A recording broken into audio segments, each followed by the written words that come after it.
Un segundo. Ok, buenos días a todos.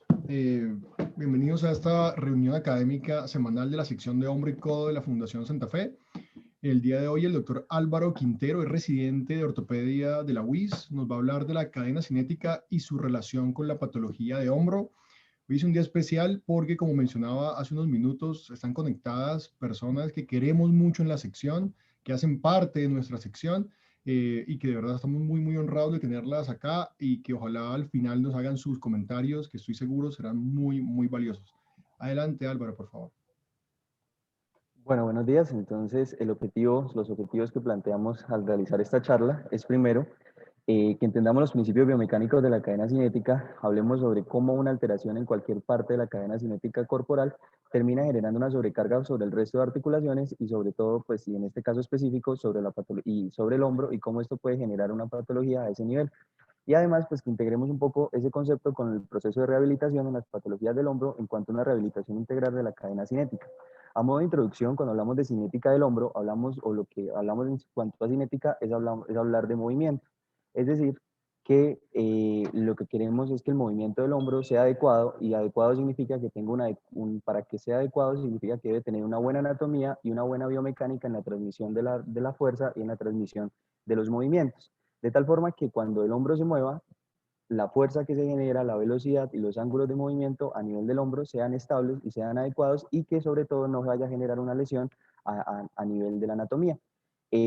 Para que esto pueda suceder, la articulación escapulotorácica probablemente sea la clave en la movilidad y en la, digamos, cinética a nivel del hombro, ya que al la escápula tener la capacidad de cambiar su posición hace que la glenoides cambie su posición de una manera estructural. Y ese cambio en la posición de la glenoides permite que pueda haber una mayor movilidad a nivel de la articulación del hombro. ¿Qué movimientos? Movimientos de rotación interna, rotación externa, rotaciones hacia arriba, hacia abajo y protracciones y retracciones a nivel de la glenoides permiten que todo el hombro pueda hacer un arco de movimiento sin generar lesión.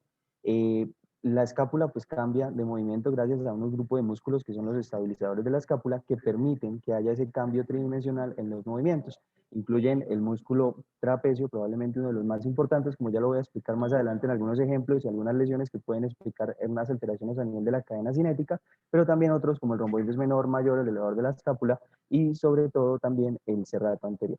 Eh, Cuando hablamos de ritmo escapulomeral, pues básicamente es una aplicación a la cadena cinética localizada solamente a nivel del hombro.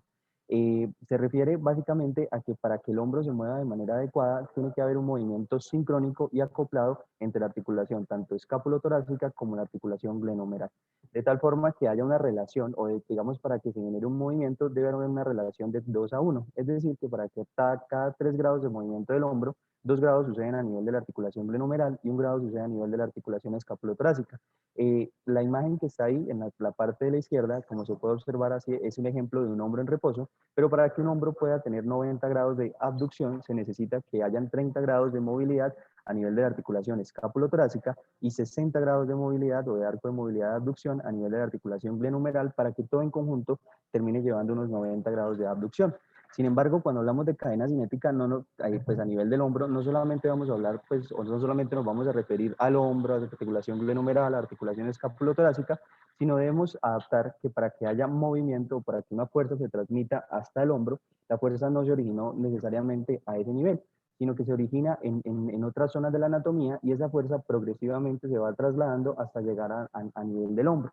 Y es básicamente el concepto de la cadena cinética corporal. Entonces, la cadena cinética corporal la vamos a definir como un conjunto de movimientos y posiciones corporales que permite que la fuerza se transmita de una manera secuencial y coordinada para favorecer o generar, digamos, una mayor fuerza de entrega sin generar lesiones a nivel de la anatomía. En cuanto a la cadena cinética aplicada al hombro, esto se aplica mucho, sobre todo para los deportes que necesitan movimientos por encima del hombro, como sucede a nivel de lanzamiento de béisbol, como sucede a nivel del tenis y como sucede a nivel de la natación. Entonces, en todos estos deportes es una forma o un ejemplo de hablar y explicar cómo la cadena cinética se transmite y cómo esas fuerzas se generan en unas zonas y se van transmitiendo progresivamente hasta el hombro, hasta entregar en la mano o en la raqueta, dependiendo del deporte que estemos realizando. Entonces, hay 3 puntos claves cuando hablamos de cadena cinética corporal y uno son los miembros inferiores, el otro es la cadera y el core y el otro pues propiamente el hombro, propiamente dicho.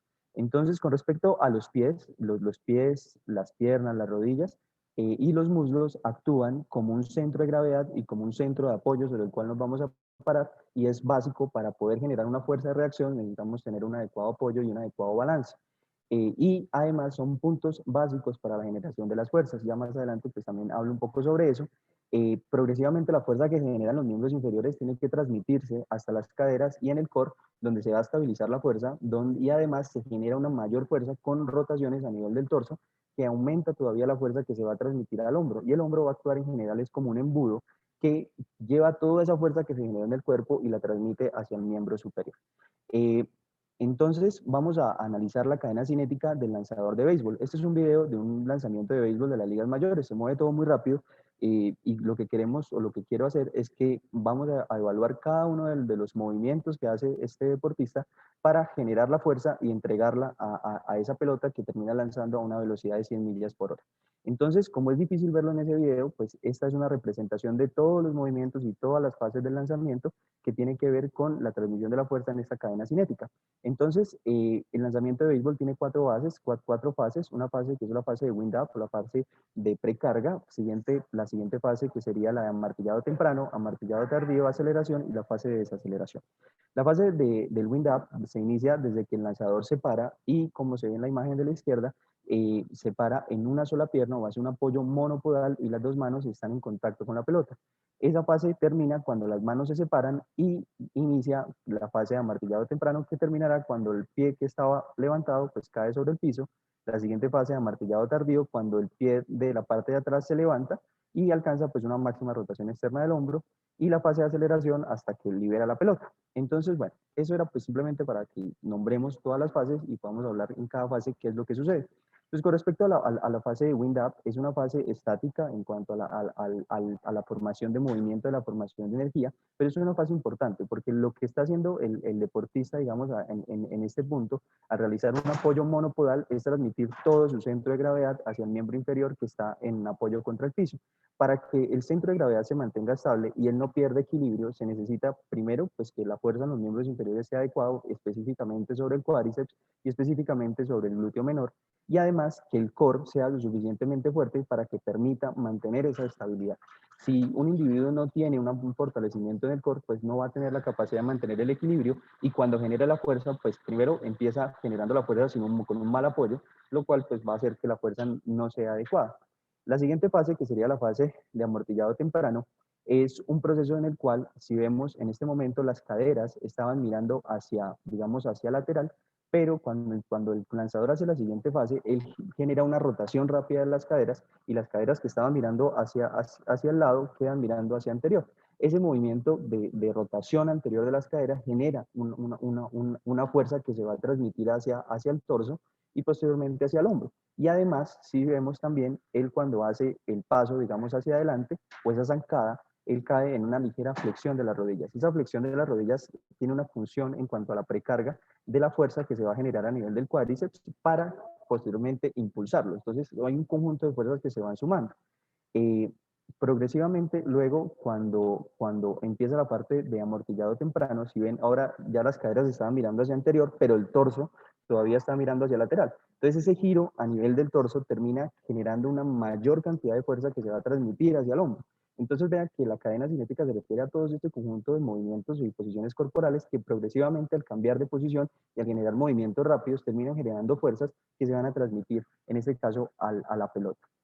Cuando el individuo hace ese giro en el torso y queda mirando hacia anterior, vea que el brazo queda todavía mirando hacia atrás. Entonces el hombro hace una rotación externa máxima, que es una rotación externa que es pasiva, digamos, en esta fase, y esto es lo que ya termina de cargar la fuerza o de la transmisión de las cargas hasta el hombro, que progresivamente pues va a ser ahora sí el movimiento. En este momento, hasta este momento es el momento en el cual la fuerza se va a generar a nivel del hombro. Vea que todos los momentos eran fuerzas que se generaban a nivel de los miembros inferiores, a nivel de las caderas y a nivel del core, y que progresivamente se van a transmitir ya hasta este momento a nivel del hombro.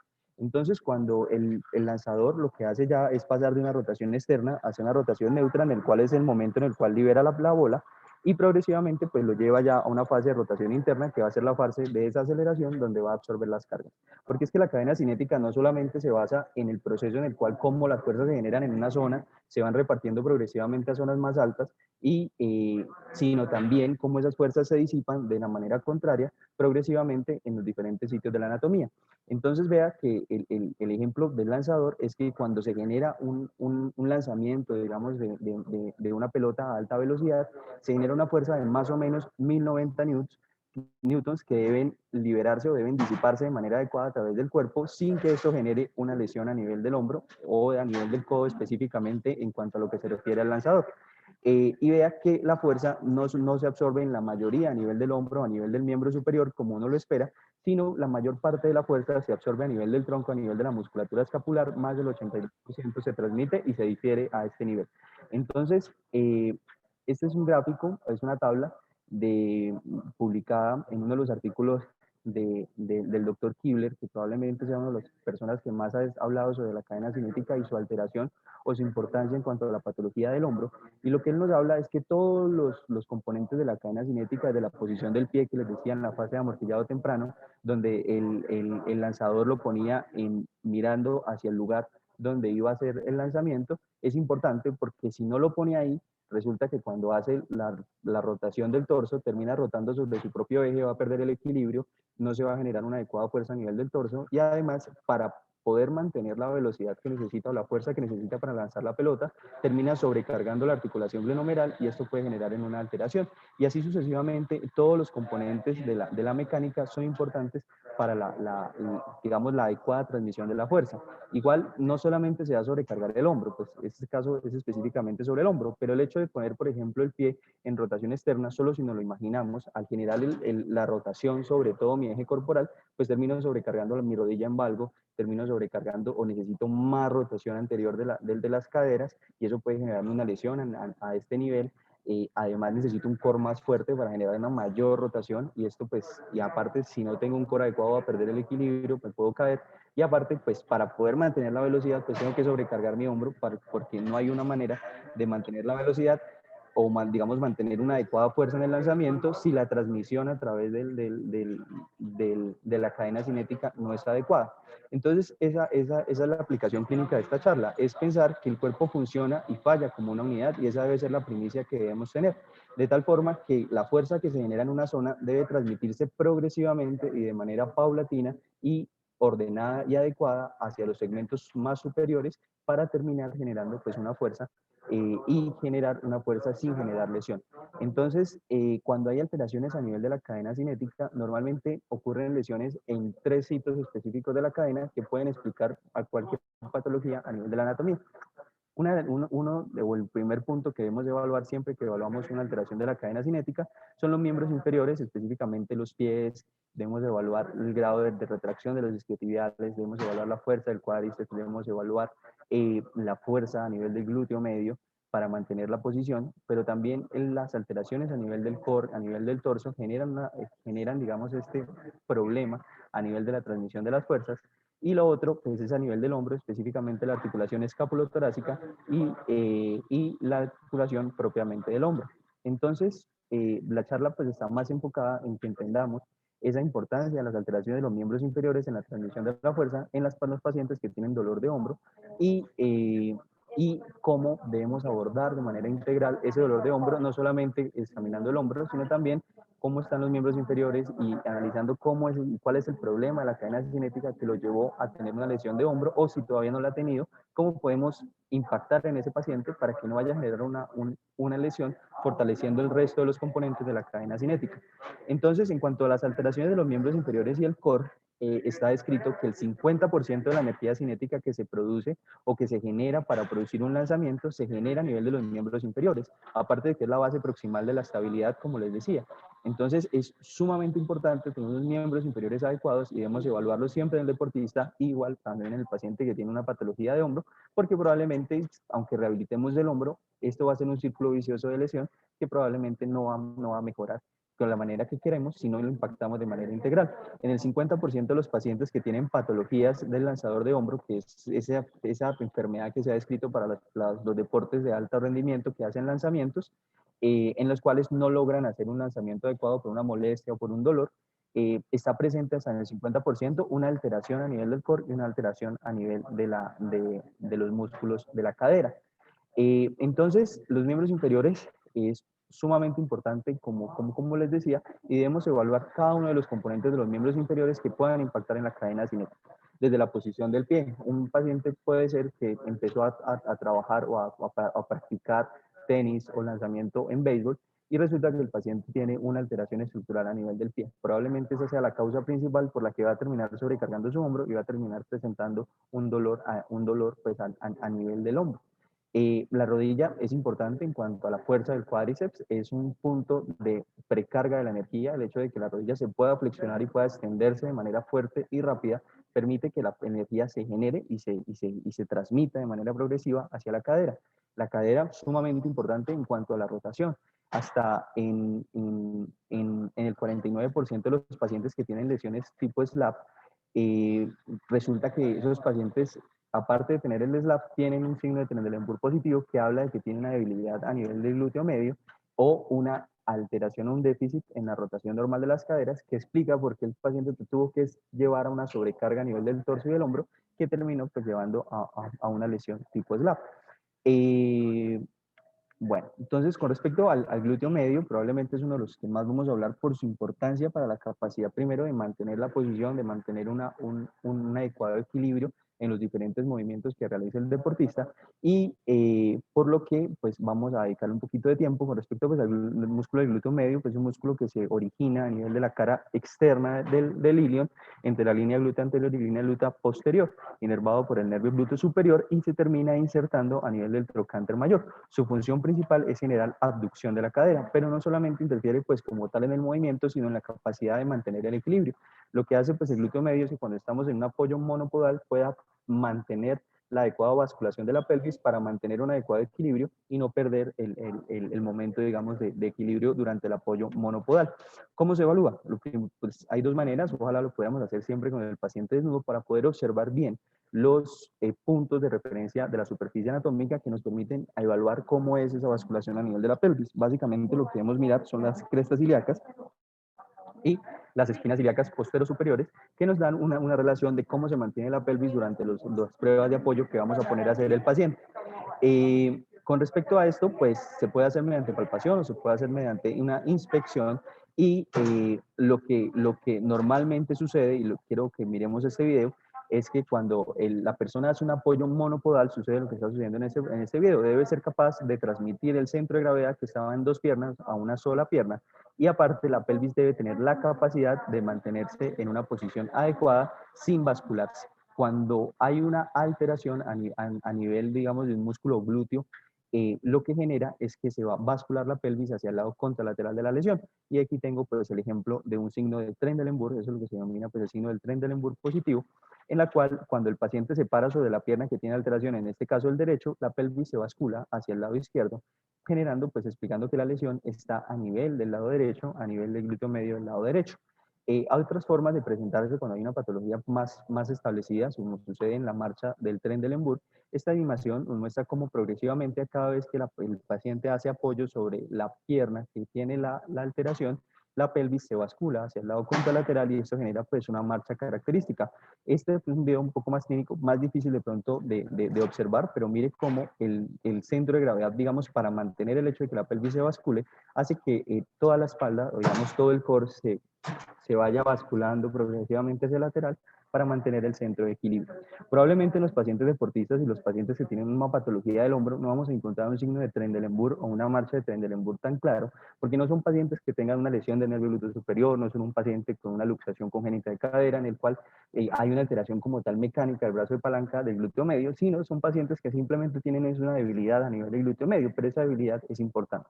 Entonces, el signo de Trendelenburg en los pacientes deportistas y con que presentan dolor de hombro, probablemente se va a ver más como lo muestro en este video, que es simplemente como una incapacidad para mantener el equilibrio con el apoyo monopodal. Miren que cuando, en este caso, en esta deportista, cuando ella hace apoyo sobre la pierna derecha, lo voy a volver a reproducir, genera un desbalance a nivel de la cadera. Pero cuando se para en la pierna, digamos, normal, que es la izquierda, es capaz de mantener el equilibrio, digamos, de una forma normal. Como es difícil evaluarlo, también podemos hacerlo pidiéndole al paciente que haga una sentadilla en una sola pierna. Entonces, y cuando hace la sentadilla en una sola pierna, es más visible todavía la incapacidad del glúteo medio para mantener la vasculación de la pelvis y para mantener un adecuado equilibrio a nivel corporal. Entonces, vean cómo, otra vez, esta es la misma paciente y es una paciente real tomada de un video de una charla de Orto TV, en la cual cuando ella se para sobre su miembro inferior derecho, que es la causa del problema, pierde el equilibrio al tratar de realizar la sentadilla monopodal, pero cuando la hace sobre el miembro contralateral lo hace bien. Entonces, estos son los signos sutiles que nos permiten evaluar que hay una debilidad a nivel del glúteo medio en esta paciente que debemos impactar, además de trabajar en su problema del dolor de hombro, que pues también pues probablemente sea la causa por la cual nos consulta, pero si no impactamos en estas debilidades, pues aunque rehabilitemos, cuando la paciente vuelva o retome su ejercicio o su actividad normal, cotidiana y física, va a terminar nuevamente llevándola a una lesión. Otra forma de hacer la prueba de la sentadilla en una sola pierna, eso es lo que deberíamos observar o lo que deberíamos ser capaces todos, que los que tengan un adecuado core y los que tengan un adecuado fortalecimiento a nivel de glúteo medio. Difícil en los pacientes, probablemente la prueba anterior sea la mejor aplicada para nuestros pacientes que tengan algún grado de debilidad, porque pues esto no van a ser capaces, pero si es capaz de hacer una sentadilla de esta manera, el core, el glúteo medio y los cuádriceps tienen un adecuado fortalecimiento, tienen una adecuada fuerza que le permiten o que digamos que el problema de la cadena cinética no está establecido sobre esta zona. Debemos evaluar las rotaciones externas e internas de la cadera. Como ya lo expliqué, todos esos pacientes que nos consultan por una alteración de la cadena cinética son pacientes deportistas o de tenis, o son pacientes que juegan béisbol o pacientes que hacen natación, en la cual en todos estos deportes se necesita una adecuada rotación de las caderas para la transmisión de las fuerzas. De tal forma que si al evaluarlo el paciente resulta que tiene una pérdida de la rotación interna o rotación externa de la cadera, pues es una digamos, de las medidas que debe impactarse durante el tratamiento de rehabilitación de estos pacientes. La otra forma de evaluar el core, pues además de haberlo hecho con la prueba de la sentadilla anterior, es la prueba de la plancha. La prueba de la plancha se basa en simplemente tensar los músculos del core, que incluyen los abdominales, los músculos oblicuos y además los lumbares, para mantener una posición de una plancha por lo menos durante 30 segundos. Si un paciente es capaz de mantener durante 30 segundos la posición de plancha, es un paciente que tiene un adecuado fuerza, digamos tiene una fuerza adecuada pues a nivel de todos los músculos que componen el core y no es un problema que debamos impactar. La retracción de isquiotibiales es importante en estos deportes porque pues, ya lo mostré.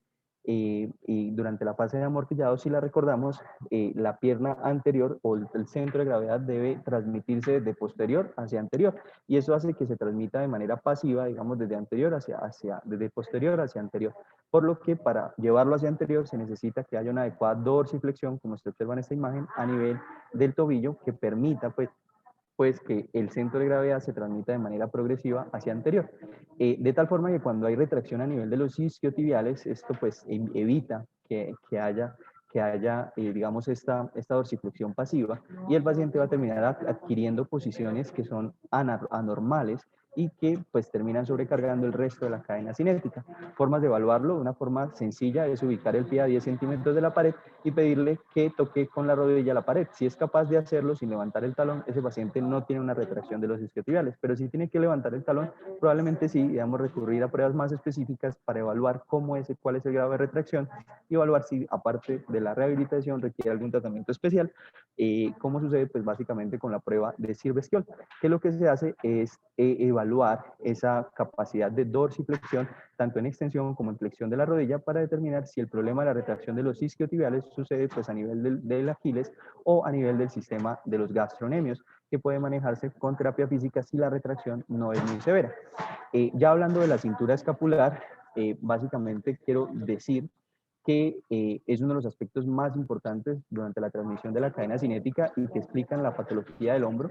Casi el 100%, depende del estudio que revisemos, pero entre el 67 y el 100% de las lesiones del hombro, resulta que el paciente también tiene una disquinesia escapular asociada eh, y, eh, y esto es explicado porque probablemente puede ser o una causa o una consecuencia de la patología estructural que estemos evaluando a nivel del hombro. ¿Por qué? Porque el posicionamiento de la escápula es importante para garantizar el movimiento humeral.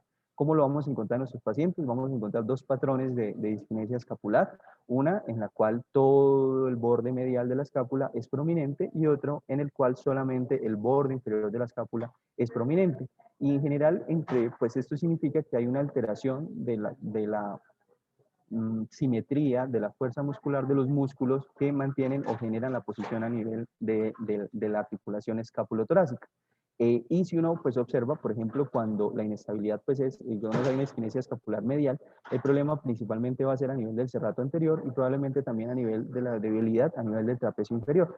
Pero cuando la disquinesia es lateral, o sea, solamente la esquina posteromedial es la prominente, probablemente hay una alteración en la fuerza, también en cierta forma del serrato anterior, pero más del trapecio. Entonces, el trapecio es uno de los, digamos, es un punto clave de la disquinesia escapular, y porque el trapecio inferior, digamos, o la contracción del trapecio inferior, lo que hace a nivel del hombro es generar una rotación externa de la escápula y una retracción de la escápula. Esto básicamente se va a representar a nivel de la al nivel de la glenoides, en que nos eleva la glenoides y nos la rota un poco externamente. Esa rotación externa y esa elevación de la glenoides permite que usted pueda hacer movimientos de abducción o de flexión por encima de los 90 grados sin generar pinzamientos subacromiales o sin generar lesiones a nivel del labrum y a nivel del manguito rotador. Esto es un video, esto lo tomé de la página del doctor Guido Ferro, donde se observa cómo se debe evaluar la disquinesia escapular. Básicamente, pues, no me voy a centrar tanto en esto, pues el objetivo es más como enfocar la cadena cinética, pero simplemente es observar que durante los movimientos de abducción, elevación de los hombros, debemos evaluar desde la cara posterior cómo es el movimiento de las escápulas y evaluar que cualquier prominencia, en este caso el borde medial bilateral, nos habla de una disquinesia escapular en este paciente bilateral, probablemente por una debilidad a nivel del serrato anterior. Siempre que nos estemos frente a una disquinesia escapular, debe corregirse esta disquinesia para determinar si la fuerza o si los síntomas persisten después de corregir la disquinesia escapular. Y son dos pruebas básicas que recomienda pues, el doctor Burkhardt, el doctor Kibler, en este artículo de Clinical Sport Medicine del año 2000, en la cual nos recomienda por lo menos hacer dos. Una es la prueba de asistencia escapular y la otra es la prueba de retracción escapular. La prueba de asistencia escapular se basa en que ubiquemos una mano en el ángulo posterior inferior de la escápula y otro pues a nivel de la espina.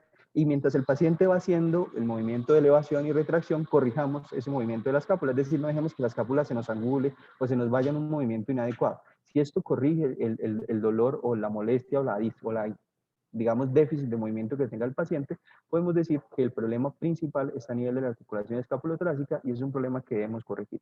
La prueba de retracción escapular es similar a la anterior, solamente que se basa en comprimir la escápula sobre la pared torácica. Esto regula o modifica, digamos, no va a permitir que la escápula se mueva en movimientos inadecuados.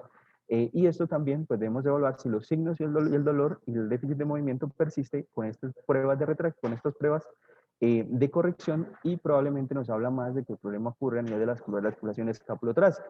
Si no corrige el dolor y no corrige el movimiento, pues lo que podemos decir es que el paciente tiene disquinesia escapular, pero probablemente tiene otra patología pues a nivel del hombro que explique el dolor. Otros músculos importantes de pronto que se nos olvidan, que tienen que ver con la transmisión de la cadena cinética a nivel del hombro, es el músculo pectoral menor. El pectoral menor, que se origina a nivel de los arcos costales del tercero al quinto, se va a terminar insertando a nivel de la coracoides, y cuando este músculo se contrae, termina llevando o termina inclinando hacia inferior la escápula. Lo que debemos evaluar pues, en nuestros pacientes ya propiamente es la palpación. Se debe palpar el músculo del pectoral menor, como se observa pues, aquí en este video, donde se debe palpar el músculo, mirar si hay dolor y si hay una retracción a nivel del músculo del pectoral menor. Porque cuando el músculo del pectoral menor está retraído, esto también puede explicar una disquinesia escapular, que no es por una debilidad de los músculos posteriores, sino es por una retracción a nivel anterior que no permite que la escápula se mueva de manera adecuada. El estudio y el entendimiento de la cadena cinética y cómo esto puede afectar el hombro viene desde, hay múltiples estudios sobre esto. Es un estudio publicado por el doctor Burkhardt y el doctor Kibler, donde ellos referencian un estudio de 64 pacientes que se de manera retrospectiva se había confirmado mediante artroscopia, o sea, le hicieron artroscopia a 64 pacientes que tenían lesión del labrum posterior. Y cuando evaluaron a esos pacientes de manera retrospectiva, se dieron cuenta que esos pacientes que tenían lesión del labrum, pues sí, había que manejarla, pero resulta que el 94% tenían disquinesia escapular, el 48% tenían un déficit de la flexibilidad lumbar, y el 44%, que es cerca del 50% de los pacientes, tenían un signo de Trendelenburg positivo en la prueba de la sentadilla de una sola pierna. Lo que quiere decir que esos pacientes tienen un problema a nivel de toda su cadena cinética que terminó generando el problema. Y esto es un círculo vicioso.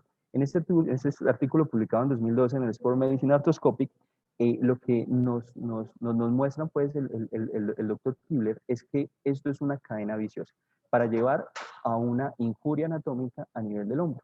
De tal forma que cuando hay un imbalance en la cadena cinética, o sea, hay un imbalance en las fuerzas que se producen, en las posiciones que se generan durante el ejercicio por un imbalance muscular, eso termina llevando primero a que los ángulos de movimiento se vayan disminuyendo progresivamente, pero si el deportista insiste o la persona insiste en que a pesar de que el cuerpo le está diciendo, mire,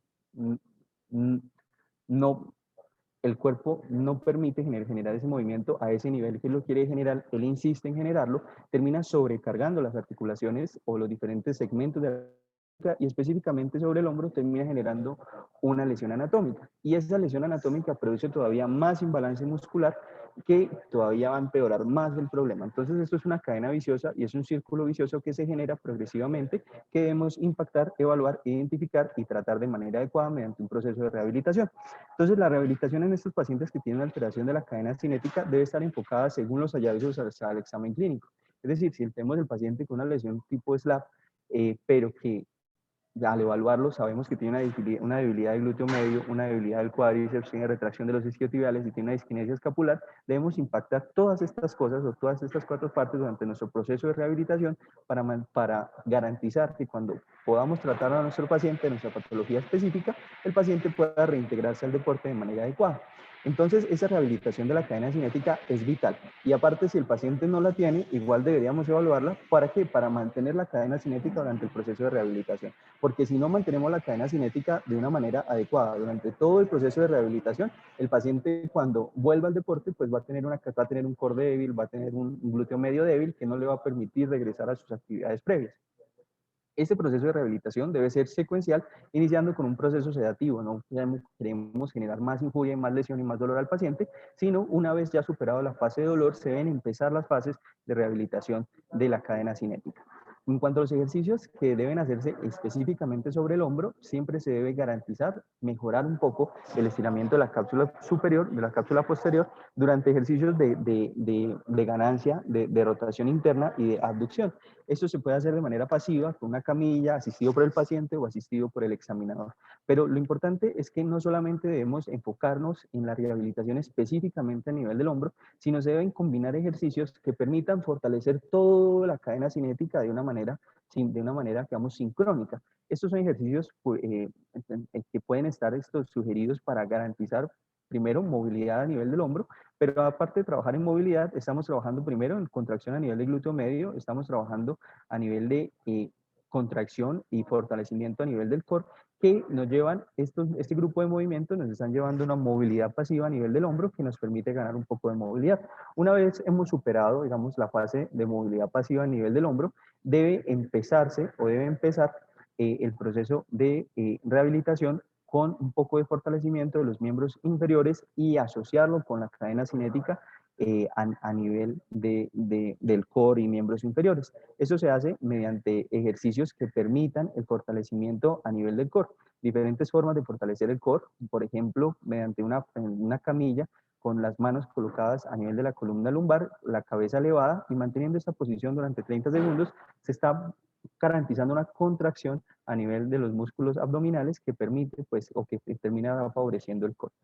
Además, fortalecimiento a nivel de los lumbares mediante estos ejercicios en plancha, en la cual el individuo eleva la mano y la pierna contralateral para mantener una contracción a nivel del abdomen y una contracción a nivel de los músculos lumbares que permita mantener esa movilidad y fortalecer el core a este nivel. También lo podemos hacer mediante los mismos ejercicios, la misma prueba de plancha para mantener, en este caso, mantiene tanto los lumbares como la parte abdominal, y este ejercicio que trabaja un poco más solamente la parte lumbar para mantener el core. También debemos trabajar en fortalecimiento del glúteo medio, inicialmente con ejercicios de contracción isométrica, en la cual simplemente le trabajamos en que el paciente mantenga una posición de abducción de la cadera en diferentes posiciones de las piernas para que vaya ganando, digamos, un cierto fortalecimiento a nivel de glúteo medio. Una vez tenemos ganado esto, o digamos ya tenemos una fuerza, o ya hemos trabajado en el fortalecimiento a nivel del glúteo medio, hemos trabajado a nivel del fortalecimiento del core, podemos empezar a trabajar en ejercicios que coordinen o que digamos, que interfieran tanto en el core, miembros inferiores, como a nivel del hombro, que básicamente son ejercicios de progresión simple de la cadena cinética y el hombro. Esos son ejemplos de ejercicios en la cual el paciente está trabajando en, primero, flexión de la cadera, contracción a nivel del glúteo, contracción a nivel del core, y empieza a trabajar en ejercicios de rotación externa a nivel del hombro para ganar. Progresivamente se pasan a ejercicios de cadena cinética cerrada como estos, que permiten o que coordinan todo, coordinan contracción a nivel del glúteo, contracción del core, y trabaja oblicuos externos y trabaja rotación externa del hombro. Y otros ejercicios con peso que también van a trabajar una coordinación entre todos los componentes de la cadena cinética y el hombro. Y es importante impactar al paciente digamos, en una reprogramación a nivel neuronal que le permita conocer y reconocer que el movimiento del hombro está relacionado con el fortalecimiento del resto de componentes de la anatomía, y que permitan que cuando rehabilitemos la cadena cinética se rehabiliten con todos los componentes de manera secuencial y no solamente uno por aparte.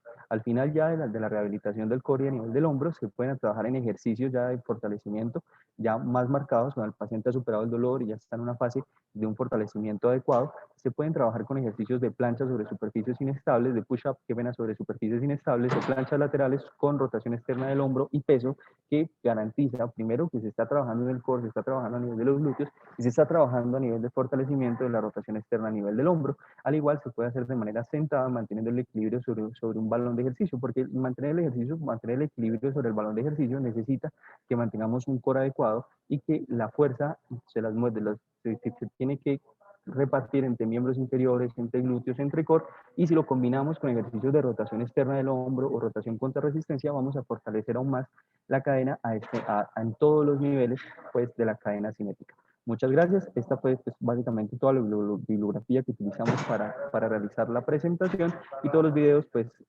gracias a la página, unos del doctor Guido Ferro y las otras a nivel de Orto TV, y una página de YouTube que me permitió tomar estos videos para realizar la conferencia.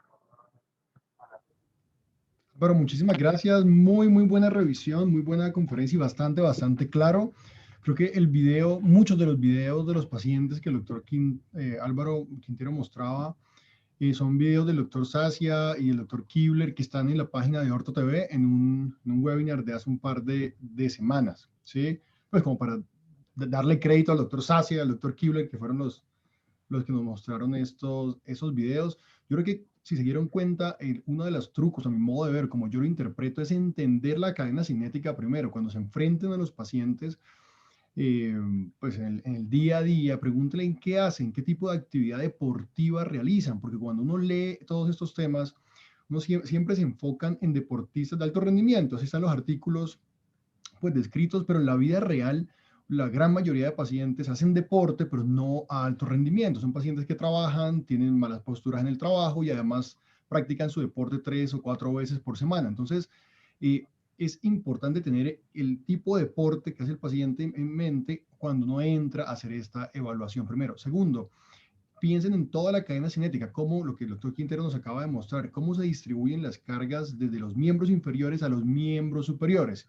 Y con esto en mente, empiezan a evaluar de abajo hacia arriba todos los componentes de las articulaciones de los pacientes y van a encontrar, como bien lo mencionaba Álvaro, todas estas fallas desde los miembros inferiores hacia arriba.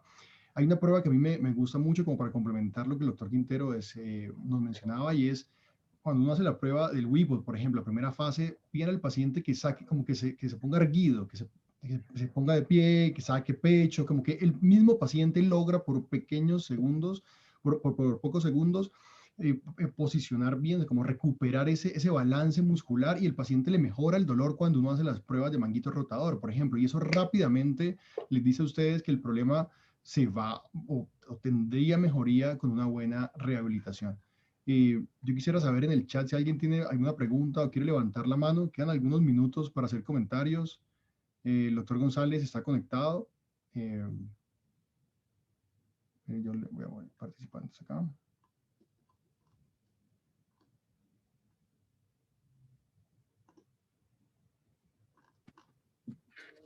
Si Galaxy 99, ¿qué? 69 quiere preguntar algo. Listo, ya puede preguntar Galaxy, que no sé quién es. Dice Galaxy S9. Buenos días, ¿me escuchan? Sí, pero no sabemos quién es. Bueno, soy José Manrique. Hace poco estuve donde usted, doctor, y mi pregunta está relacionada en cuál es la relación del dolor entre el codo y el hombro. ¿Cuál podría ser la relación? Porque a mí me empezó un dolor en el codo y me terminó en el hombro y bueno, en resumen tengo los dos muy adoloridos. Gracias. Sí, pues digamos que es una charla académica, digamos, no se trata de responder consultas puntuales, pero la pregunta viene muy al lugar a lo que estamos hablando. Si uno piensa en la cadena cinética como un eslabón pegado, como una cadena básicamente, como un eslabón que va pegado uno con otro, o sea, pie, rodilla, cadera, cuando el cerebro piensa en el movimiento y en la precisión, por ejemplo, en lanzadores o en actividades manuales de cualquier tipo, piensa en la mano, ¿sí? Digamos que el cerebro se enfoca en cómo la mano hace la entrega. Cuando hay alguna falla en cada uno de los eslabones, el siguiente eslabón, que digamos, pues por cuestión de tiempo no hicimos énfasis en esto, el siguiente eslabón debe suplir el eslabón anterior, ¿sí? Entonces, si la fuerza o la energía que el eslabón inmediatamente anterior, sea el core, por ejemplo, no nos dio, el hombro debe suplir esa necesidad. Y si el hombro no suple esa necesidad, es el codo quien lo debe hacer. Entonces, cuando esto empieza a suceder, las energías o las cargas que se producen en cada una de las articulaciones, pues va a ser superior a la que la misma articulación puede soportar, porque no viene esa energía de las articulaciones anteriores en la cadena.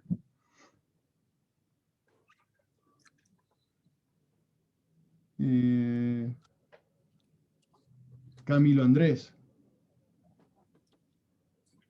Aquí cerramos acá mute. ¿Hay otra pregunta de Camilo Andrés? Ah, Adiela. Adiela será, claro que sí, Adielita. Adiela es una fisioterapeuta muy querida por nosotros, hace parte de nuestra sección prácticamente. Ya puedes hablar, Adielita. Listo, buenos días. Gracias por la invitación. Bueno, yo estaba que me hablaba, fue una magistral revisión, es increíble y creo que nos quedó muy claro que hoy en día el objetivo de la rehabilitación es trabajar con cadenas musculares. Eso está muy claro. En un libro de Movimiento Funcional 1997, en su capítulo de evaluación del hombro, Kibler empieza diciendo que es muy importante revisar la cadena muscular entera cuando hay un problema del hombro. Eso está claro. Yo quiero hacer dos aclaraciones importantes, que nos queden en la mente lo siguiente. Hay que trabajar estabilidad, flexibilidad. Son dos cosas muy importantes. Todo el movimiento es un movimiento secuencial y rotacional que empieza desde que uno pone el pie en el piso o en el terreno de juego independientemente. Se transmite a través del centro, tronco y el hombro como embudo o efector es el que tiene que trabajar fuertemente para que se pueda realizar el movimiento de la mejor manera, teniendo en cuenta que es muy importante velocidad, distancia y fuerza-potencia. Eso está claro. Entonces, no se sabe, y recordémonos que la fascia muscular lumbar es cruzada. Cuando vamos a trabajar glúteo medio, tenemos que evaluar muy bien al paciente y ver cuál es el hombro comprometido para hacer énfasis en el glúteo medio del lado contrario, que es el que nos va a dar esa estabilidad en sentido cruzado. Eso es clave. Y un punto importante para que no nos confundamos, la flexibilidad de los isquiotibiales es grande, pero no la estábamos confundiendo un poco con gastronemios. Acuérdense que los isquiotibiales tienen doble inserción, ¿cierto? Son biarticulares, perdón, rodilla y cadera. un isquiotibial retraído nos lleva a una anteversión y una flexión de la cadera, que no nos deja transmitir la fuerza de una manera correcta, para que no nos perdamos. Porque en la explicación parecía que nos estuviéramos concentrando como en gastrosóleo solamente, pero el isquiotibial es desde, como lo dice su nombre, desde el isquion hasta la tibia, y ahí es muy, muy importante. Ojo, glúteo medio, y acordémonos que cuando hablamos de estabilidad de tronco y de core, tenemos que tener muy presente el transverso del abdomen y los multífidos, más que los extrínsecos que son más superficiales. El transverso del abdomen es un músculo que es como una cincha, se compara como con el cinturón que se ponían los boxeadores hace muchos años, que va desde la parte anterior hacia la parte posterior, como amarrando el abdomen. Esos músculos son superficiales. Por alguna razón, y no hay evidencia científica, cuando un multífido trabaja, se disipa o se dispara esa fuerza hacia deltoides. Y no hay una explicación científica por lo cual eso sucede. Pero sí sabemos que es un movimiento de transmisión secuencial de carga. Entonces, la sentadilla es perfecta para evaluar el centro de gravedad, haciendo énfasis sobre todo en glúteo medio, no tanto en los músculos más profundos. Eso por otro lado. Y en cuanto al codo, el codo, dentro de todos los eslabones de la cadena de movimiento, es el que imprime esa fuerza rotacional. Es muy importante. Y es la pregunta que hizo el paciente, el doctor Guido, es clave. Y si hay un dolor que se manifiesta de hombro a codo, es cuando hay una retracción de la cápsula posterior y nosotros como terapeutas no hacemos un estiramiento adecuado. O sea, es casi que culpa de la maniobra, ¿sí? Entonces, es muy importante liberar cápsula posterior para tener una muy buena flexibilidad del hombro. Entonces, así como lo fue explicando el doctor Quintero, es que fue perfecto, fue todo secuencial. Tengamos eso presente. Cuando vamos a tratar un paciente de miembro superior, bien sea codo, hombro, codo, inclusive mano, tenemos que trabajar toda la cadena y la evaluación va a empezar de pies a cabeza. Entonces, resumiendo, flexibilidad importante de isquiotibiales, cuádriceps, pectoral y cápsula posterior. Estabilidad proximal, centro. Para ya ubicarnos de última instancia, obviamente escápula muy importante en hombro. Creo que esas eran como mis opiniones, todo estaba perfecto, fue una charla absolutamente espectacular. Y muchísimas gracias, doctor Guido, por haberme invitado.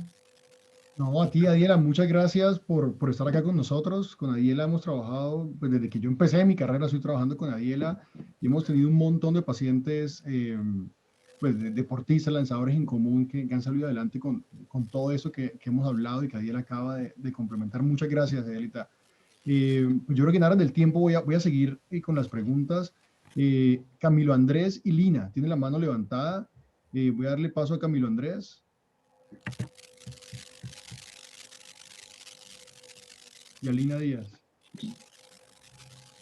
Buenos días. El doctor González también quiere hacer un comentario, pero no, pues aquí le quité el unmute. Si quiere comentar, doctor González. Ahorita apenas Camilo haga su comentario, que ya le di paso a Camilo. Camilo, adelante, por favor. Doctor Guido, buenos días. Soy Camilo Estrada. Hola, Camilo. Muchas gracias por la actividad. Yo solamente, pues la charla me pareció muy, muy buena. Yo solamente quería hacer un comentario que me parece pertinente, y es que en el concepto de las cadenas cinéticas, en la definición del tipo de cadena cinética que se realiza para la rehabilitación de la extremidad, existen dos tipos o dos formas diferentes de abordarla, y es el concepto de cadenas cinéticas abiertas y cerradas, que para la rehabilitación tiene un significado muy relevante por el hecho de cómo se encuentra o de qué manera se comporta el segmento distal de la extremidad, de si está fijo o está móvil, porque dependiendo de esto existe un mayor o menor número de reclutamiento de grupos musculares y existe un mayor o menor movimiento o fuerzas de cizallamiento que se transmiten o que se generan en las articulaciones, entendiendo pues que las cadenas cinéticas cerradas, el segmento distal, que en la extremidad superior sería la mano, se encuentra fija en un punto o tiene que vencer una resistencia para poder hacer el movimiento completo, y en las abiertas pues existe un movimiento libre del segmento distal. Y todo esto pues dirigido a que si se busca en enfocar la rehabilitación o buscar una rehabilitación de mayor número de fibras musculares sin generar un movimiento o mayor estrés a nivel articular, las cadenas cinéticas cerradas tienen un mayor beneficio para este tipo de rehabilitación, que se utiliza especialmente en las fases tempranas, especialmente para el codo y el hombro. Son mucho más seguras porque generan menos estrés en este punto. Y las abiertas como complemento en la restauración de los arcos de movilidad y la elongación capsular y todo lo que tiene que ver con la estabilidad de la articulación, tienen muchísimo más, requieren un esfuerzo mucho mayor porque se generan muchas más cargas a través de ellas. Gracias. De acuerdo, no, excelente, excelente comentario y creo que sí faltó al principio de la charla esa pequeña aclaración, que es algo muy pues, básico, tener en cuenta que es una cadena cinética abierta y cerrada. Muchas gracias, Camilo, por la aclaración. Para que los que no lo conocen, Camilo Estrada es ortopedista, cirujano de mano y el próximo año estará con nosotros en la sección. El doctor González, también me estaba haciendo un comentario acá. ¿Quiere comentar algo, doctor González? No, solo agradecerle a usted por la charla y como escribí en el chat, un gusto tener a nuestras fisios. Creo que debíamos hacer esto más seguido, invitarlas, es una maravilla tenerlas y oírlas participar. Un abrazo a Diela y a todas. Y este tema es infinito, o sea que yo más que comentarios solo quiero agradecer y reconocer que ellas nos acompañen y ojalá sigan con nosotros. Y debo retirarme a otra reunión. Un abrazo, Guido. Lo mismo, doctor. Ya nos vemos en la otra reunión. Lina, muchas gracias, doctor González. Lina, para terminar, que tiene la mano levantada.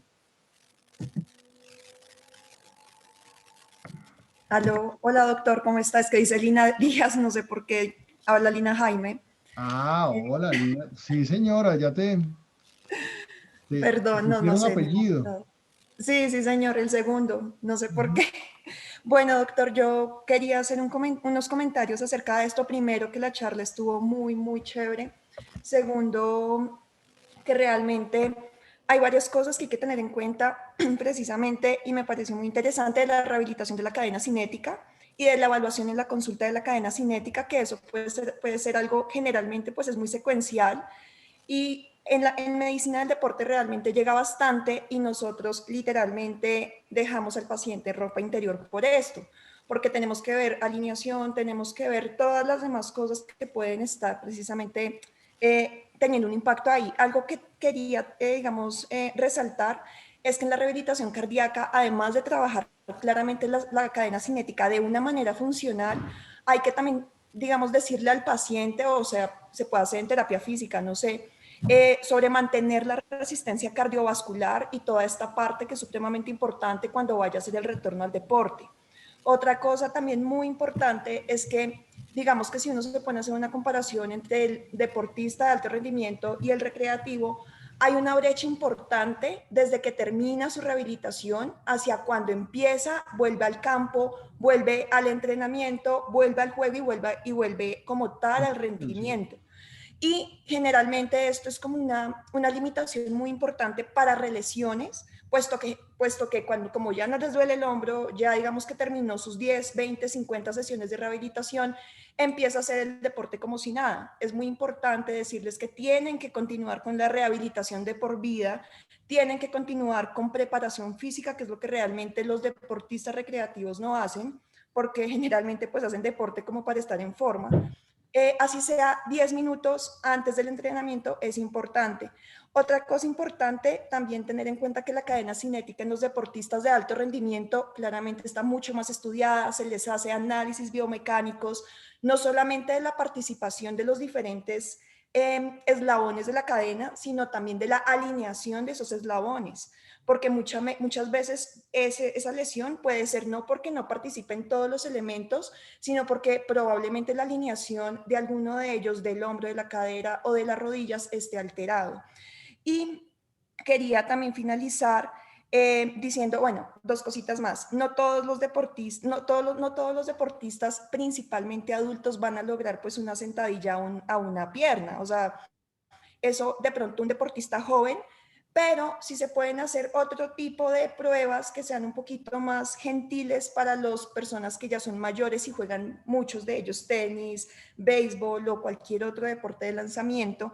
Y por último, yo quería también recalcar que últimamente, obviamente con el aumento de la importancia de los deportes paralímpicos, es obvio que sabemos que esta cadena cinética está cortada, está perdida de muchas maneras. Claramente no van a tener esa fuerza o ese 40% que les da la flexión de las rodillas en caso del tenis. Entonces, en estos deportistas están en aumento, sobre todo en número. Cada vez más personas en silla de ruedas están haciendo tenis paralímpico, deportes en general, y van a llegar con mucha patología de hombro y claramente se tienen que tener como las consideraciones especiales con ellos. Muchas gracias, Lina. Y ese es un muy buen tema a evaluar y es cómo se evalúa la cadena cinética en pacientes que les falta una extremidad, sea una pierna, un brazo. Eso es un muy buen tema para revisar y como acabas de mencionar es distinto. Distinto porque el balance cambia, los apoyos cambian y, digamos, y las necesidades, uno del deportista es diferente y sobre todo que el deporte también es diferente. ¿Sí? Digamos, uno piensa que tenis paralímpico es el mismo tenis y no, o sea, son cosas totalmente diferentes, gestos deportivos diferentes, y eso hay que estudiarlo pues, con mucha más precisión y detenimiento que cuando uno ve lanzadores. Digamos, cuando uno mira los deportes de lanzamiento, tenis, badminton, béisbol, incluso voleibol, comparten ciertas características en la cadena cinética. Digamos, por supuesto que hay diferencias en cuanto a lo que le pide un pitcher, un tercera base versus una persona que practica voleibol. Eso lo entendemos todos, pero el punto al que voy es que el gesto deportivo, la base es parecida. En cambio, en los deportes paralímpicos, los deportes son muy, muy, muy diferentes. Y gracias por tu comentario, Linda. Yo creo que son las 7:12. Pues la reunión va hasta las 7, así que muchísimas gracias a todos los que están conectados. Doctor Álvaro Quintero, muchas gracias por la revisión, muy, muy, muy buena revisión. Y bueno, nos vemos en 8 días. Hasta luego y buen resto de semana. Chao. Que estén bien.